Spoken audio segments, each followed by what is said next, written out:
Hello friends, જો ગુંદાનો સંભારો કરવા માટે આટલા ગુંદા લઈ લીધા છે અને એક બે મરચાં નાખ્યા છે. તો હાલો શરૂઆત કરીએ. જો આટલું તેલ લઈ લીધું છે અને એમાં રાઈ ને મેથી નાખી છે અને તડતડવા દઈશું.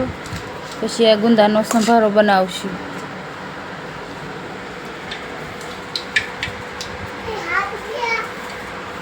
આ ગુંદાના કટકા કર્યા હતા અને નાખી દીધા છે. હવે આને આપણે બરાબર ચડવા દઈશું. સરખી રીતે હલાવશું. પહેલાં ચીકાશ બળી જાય ને ત્યાં સુધી થોડુંક મીઠું નાખી દઈશું. થોડીક હળદર નાખી દઈશું. બરાબર હલાવશું. આ બરાબર જો આમાં ચીકાશ બળી ગઈ છે. હવે આમાં ચણાનો લોટ નાખશું.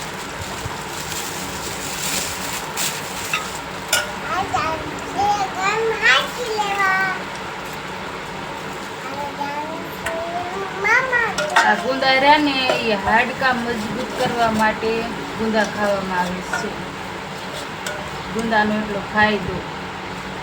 કોઈ કમર દુખતી હોય, હાંધા દુખતા હોય ને ગુંદાનો સંભારો કરીને ખવાય, શાક કરીને ખવાય.